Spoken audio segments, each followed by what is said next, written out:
Bismillahirrahmanirrahim. Assalamualaikum. Jangan lupa like, comment, and subscribe. Bye.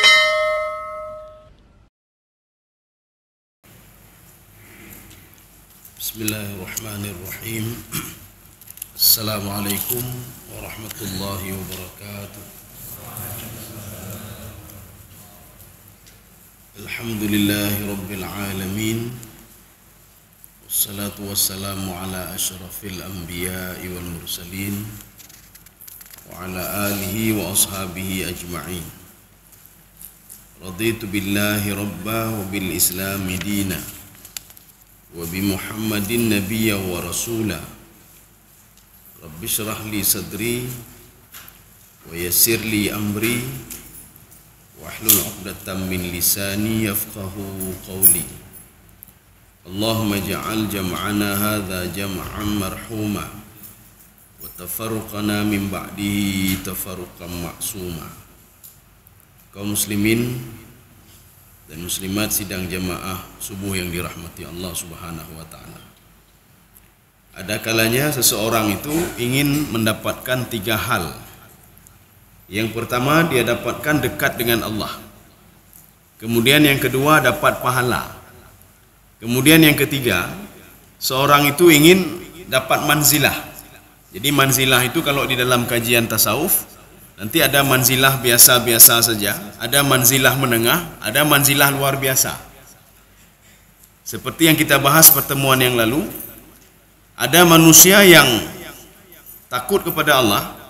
Dia tahu Allah Subhanahu wa taala itu memantau dia, tetapi dia tidak lezat dalam beribadah. Ini orang pertama. Dia takut kepada Allah, tapi ibadah dia itu tidak memberikan kenikmatan sama dia. Salat itu enggak nikmat, biasa saja. Dia belum mencapai kenikmatan dalam ibadah salat. Kemudian ada level kedua, itu level meningkat lagi. Level meningkat lagi, dia takut kepada Allah dan dia menikmati ibadah itu, sehingga dia memantau segala gerak-gerik dirinya supaya tidak berbuat maksiat. Ini namanya level muraqabah, sudah naik sedikit. Level yang ketiga itu level musyahadah. Jadi arti musyahadah apa? Dia itu sudah menikmati ibadah, dan ibadah itu sebuah kenikmatan bagi dia. Kenapa? Dia menggunakan mata hatinya untuk beribadah. Ini level yang ketiga. Jadi artinya ada tingkatan-tingkatan level. Dan seseorang itu ingin tiga-tiga dapat, bukan ini saja. Dia ingin dapat pahala, ingin dekat dengan Allah, dan dapat manzilah ini. Ini caranya bagaimana? Ya, ini Pak. Kadang-kadang ada orang mengharap pahala saja. Kalau ditanya kenapa berkurban, bahlem demi pahala. Nanti ditanya lagi untuk apa salat, supaya dekat dengan Allah. Ada lagi ditanya kenapa kalian beribadah begini-begini, supaya dapat manzilah-manzilah musyahadah. Ini tiga-tiga kita langsung dapat bagaimana caranya. Memang tidak semudah membalik telapak tangan. Tetapi Imam Al-Ghazali itu di dalam berbagai kitab beliau termasuk Ihya Ulumuddin, beliau mengatakan la budda bil muadzabah. Muadzabah itu apa? Muadzabah itu melakukan secara kontinu. Maka ketika seorang melakukan secara kontinu, itu nikmat ibadah itu akan dia rasakan. Nikmat pergi subuh, pergi ke masjid itu begitu nikmat bagi dia. Nikmat bersedekah begitu nikmat bagi dia. Itu kalau sudah nikmat seperti itu manzilah dia sudah dia dapat. Dia manzilah itu sudah dia dapat. Ini kita bagaimana cara dapat tiga-tiga ini. Supaya dapat tiga-tiga ini, ya kita melihat versi dari Dr. Yasir Burhami. Jadi beliau ingin mengatakan kalau ingin dapat tiga-tiga, maka harus ada tiga hal juga. Jadi tidak boleh satu saja, harus ada tiga hal. Fa ibadatul insani la tasihhu illa bihadhihi thalath. Jadi ibadah seseorang itu tidak sah untuk mencapai tingkatan mazilah yang tinggi, tidak sah untuk bisa dekat dengan Allah, tidak sah supaya dia dapat pahala kecuali ada tiga hal.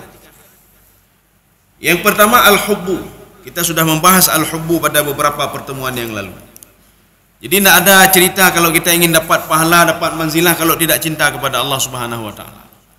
Seorang orang tua tidak mungkin berkorban kalau dia tidak cinta kepada anaknya. Anak minta duit, minta ini, minta itu. Kalau orang tua cinta kepada anaknya, apapun diberikan untuk anaknya.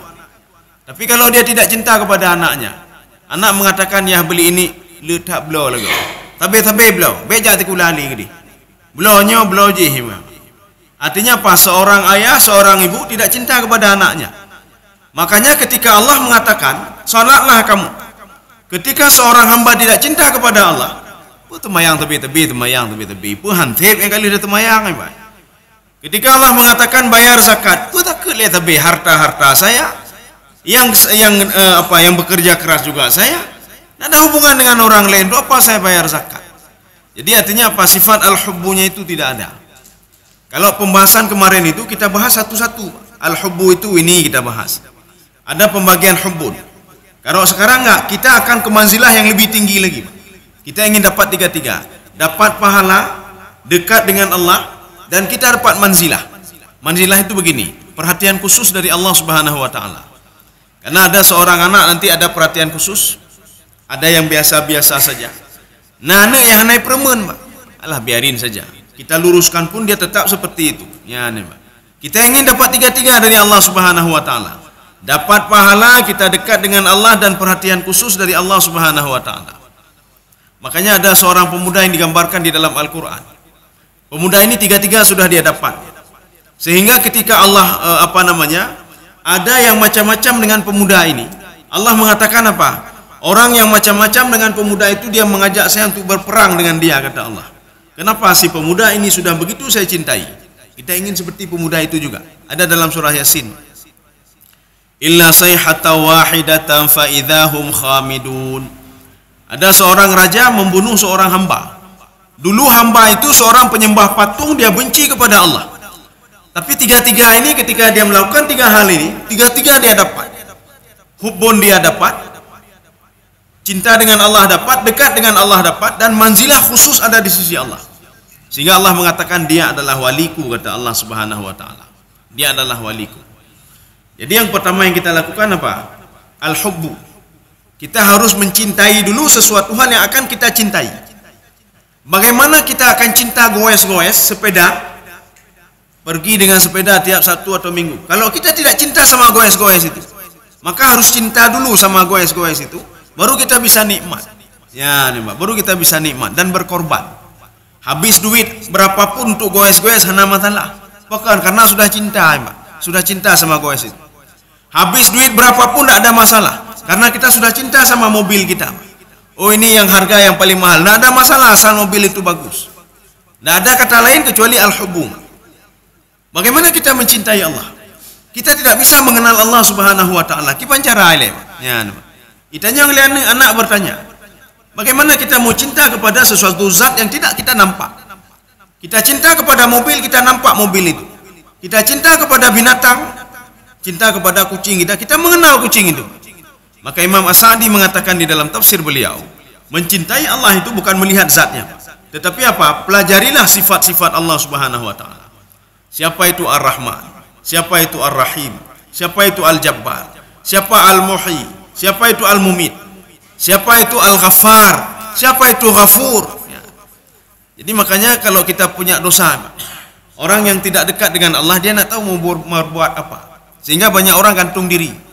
Tapi kalau dia mengenal asma Allah, dia akan mengambil wudu dan berdoa kepada Allah. Minta ampun kepada Allah Subhanahu wa taala. Dan dia minta maaf kepada Allah Subhanahu wa taala. Karena dia tahu minta maafnya kepada siapa. Maka inilah pentingnya ilmu tauhid. Maka ajarkan anak kita ilmu tauhid. Paling enggak apa? Kita punya dasar-dasar tauhid. Dasar-dasar tauhid, siapa itu Ar-Rahman? Siapa itu Ar-Rahim? Bagaimana bisa mengenal Ar-Rahman? Bagaimana bisa mengenal Ar-Rahim? Ini yang pertama. Al-hubbu itu sudah kita bahas pada beberapa pertemuan yang lalu. Sekarang yang kedua. Yang kedua dan ketiga tidak bisa dipisahkan. Ar-raja. Raja itu apa? Raja itu mohon. Apa beda raja sama doa? Ya, nembak. Seorang kadang-kadang berdoa, ya Allah najib rezeki ke lun, ya Allah najib rezeki ni jihana lun. Apa bedanya sama itu? Raja itu at-tama'u. Tama'u itu apa? Berusaha semaksimal mungkin supaya Allah mengabulkan doanya. Itu raja namanya. Jadi anak kita besok terakhir bayar uang kuliah. Akhirnya apa? Dia datang ke ayahnya atau ibunya. Nyon bayu pengen kuliahnya mana? Anjit telung sekolah ali. Baik sekolah ali.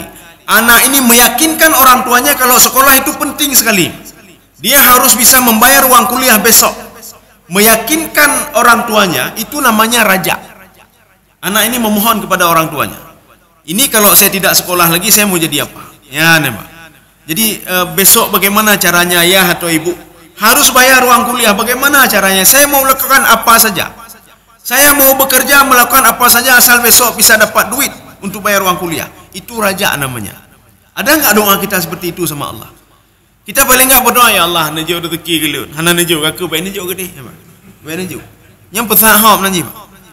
Ya Allah, sembuhkan anak saya, ya Allah. Hana pulih aku baik pulih ke dia. Ya, baik pulih ke dia.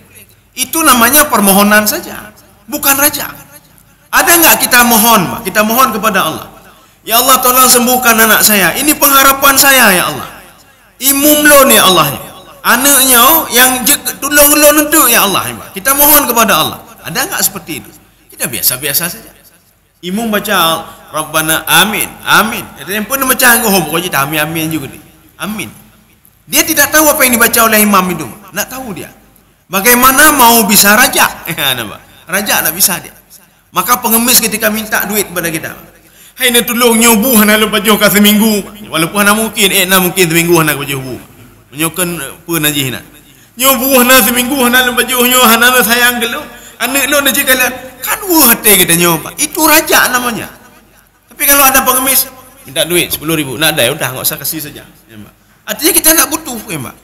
Makanya diharapkan kepada kita ketika berdoa coba menggunakan sistem ar-raja, ya, Mbak. Ar-raja. Jadi raja itu di sini ada diungkapkan. Apa beda raja sama talab? Ya. Jadi beda raja sama talab. Wal farqu bainar raghbah war raja. Jadi raghbah itu ingin. Saya ingin beli sepeda. Ingin beli sepeda, nak punya duit ya sudah, enggak usah saja. Kenapa? Duit enggak cukup. Ya, nampak. Tetapi kalau raja, saya ingin beli sepeda, apapun akan saya lakukan untuk bisa dapat sepeda itu. Ya, nampak. Kita buat contoh lain. Ketika Nabi Musa alaihissalam, ini ada di dalam tafsir Al-Baydawi. Faqama Musa khatiban amama Bani Israel. Nabi Musa berdiri di depan Bani Israel sambil berbicara. Man a'lama Bani Israel? Siapa Bani Israel paling yang malim, yang paling banyak ilmunya? Bani Israel diam saja. Ketika itu apa kata Nabi Musa? Saya paling malim, saya paling banyak ilmu.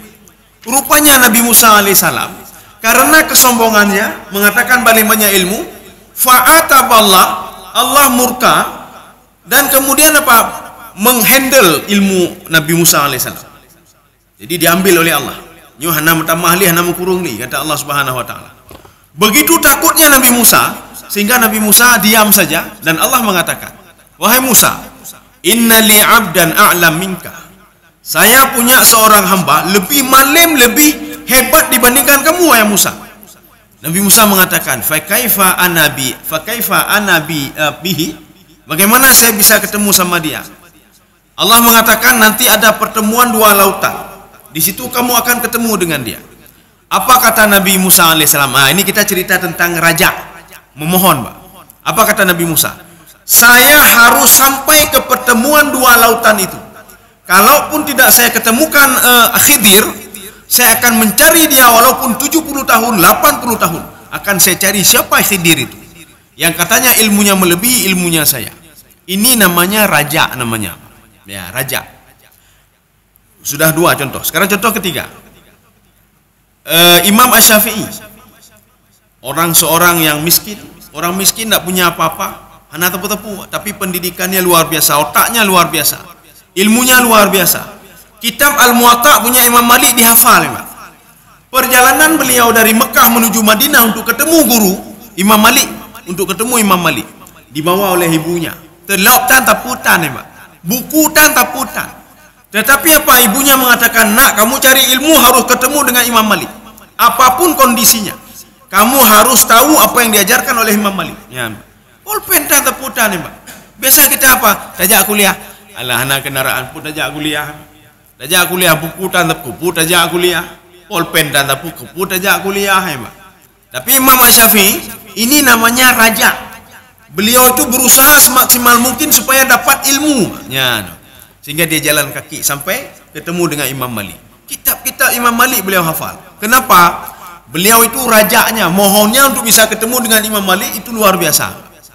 Ya, jadi ini raja dalam apa namanya, ketika kita berzikir, kita duduk, astagfirullah, astagfirullah, astagfirullah, astagfirullah, yang nenggu, pokoknya astagfirullah juga. Tapi kalau seorang dia istighfar, dia betul-betul dia raja. Kenapa? Dia berbuat dosa tadi, Pak. Istighfar, mata itu biji, Pak. Ya, nih, Pak. Saking takutnya dia kepada Allah, dia memetat nih, Pak. Astagfirullahaladzim, betul-betul nih, Pak. Ya, ini namanya raja. Jadi dia raja, dia mohon kepada Allah supaya dosa dia diampuni oleh Allah Subhanahu wa taala. Ya, nih, Pak. Ini yang kedua. Yang ketiga, itu ada namanya al-khaufu. Ya, khaufu itu apa? Takut. Jadi khaufu itu takut. Takut apanya? Takut azab Allah Subhanahu wa taala. Jadi ini harus kita kombinasikan tiga-tiga ini. Kalau kita ingin dekat dengan Allah, ya, kita ingin dekat dengan Allah. Kita ingin dapat pahala. Kita ingin dapat manzilah. Jadi manzilah itu apa? Kelebihan yang diberikan oleh Allah Subhanahu wa taala dibandingkan orang-orang lain. Maka lakukanlah tiga hal. Al-hubbu. Cintailah Allah itu dulu. Cintailah ibadah itu. Bagaimana seorang bisa mencintai Allah kalau tidak cinta sama ibadah?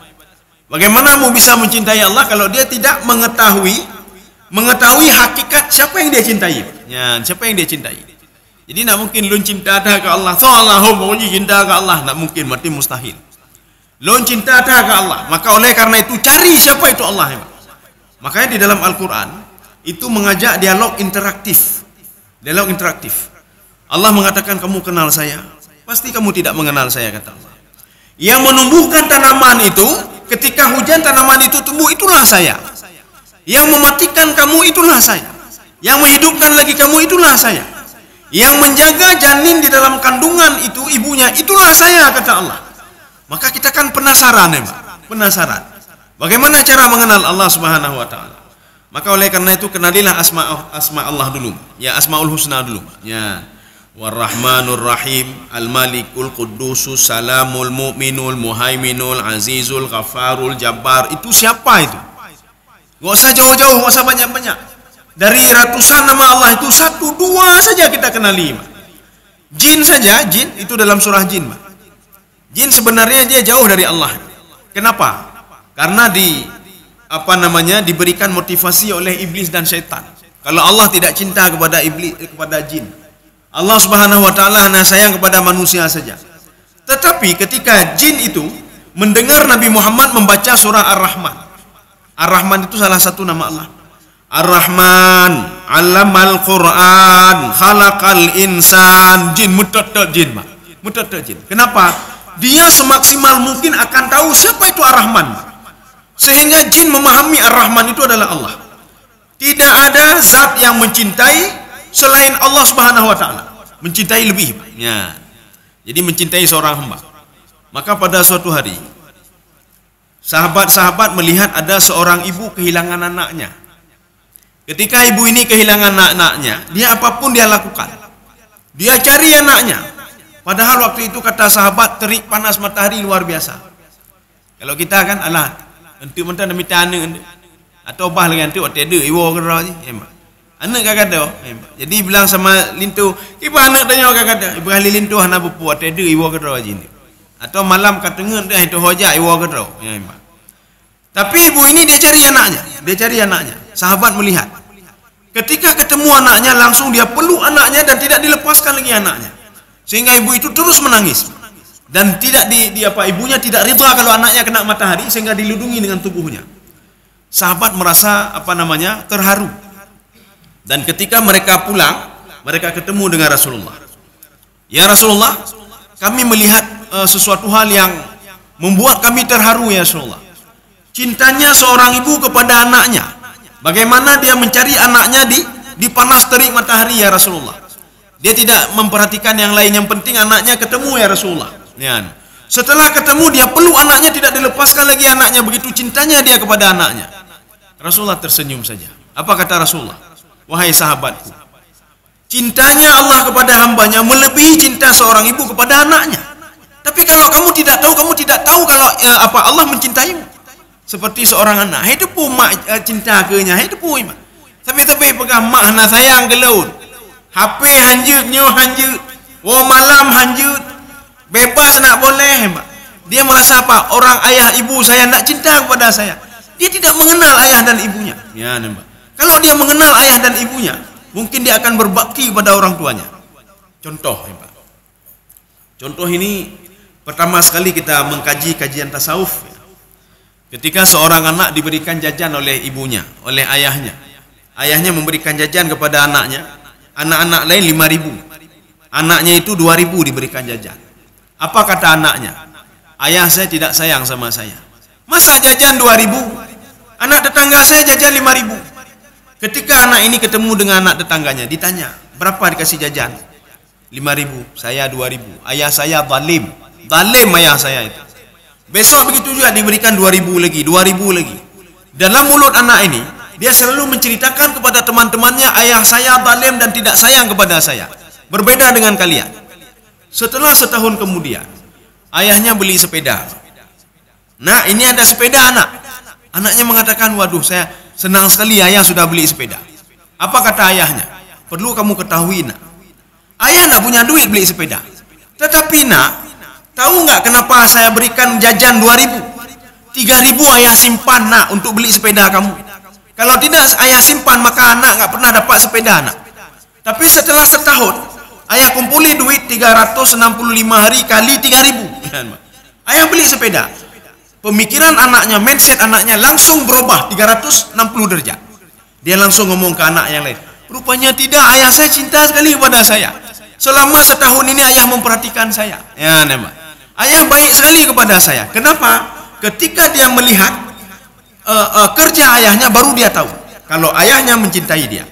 Maka kita harus memahami dulu siapa ayah kita. Harus kita pahami dulu siapa ibu kita. Baru kita bisa cinta kepada ayah dan ibu. Demikian pula kita mau cinta kepada Allah. Pahami dulu siapa itu Ar-Rahman, siapa itu Ar-Rahim. Makanya nanti ada beberapa kajian-kajian ilmu. Ini tidak dibahas nanti dalam tafsir, tidak dibahas tafsir sendiri, hadis sendiri. Nanti ini ada dalam kajian sendiri, dalam kajian tauhidnya. Siapa itu Ar-Rahman, siapa itu Ar-Rahim, siapa itu Al-Bari, siapa itu Zat Ad-Dar. Dar itu kan pemberi mudarat. Seorang yang mengenal dar itu adalah Allah, maka ketika dia ditimpa musibah, dia selalu tersenyum. Dia selalu tersenyum. Nyo kali level tinggi, urang hijau musibah tersenyum. Biasa urang hijau musibah rumah tutup, yang bengeh. Nyo hana rumah tutup tersenyum dia. Kenapa? Musibah ini tidak ada lain ujian Allah Subhanahu wa taala. Berarti Allah sayang sekali kepada saya. Mentang permenlut. Ya, itu bukan level-level kita itu. Ketika diberikan sakit, dia juga tersenyum. Kenapa? Yang memberikan sakit Allah, yang mematikan Allah, yang menghidupkan juga Allah, memberi rezeki juga Allah. Ya, maka dia tidak dengki sama tetangganya. Ketika melihat tetangganya banyak rezeki, bagi ke dia rezeki. Ya, mana aku?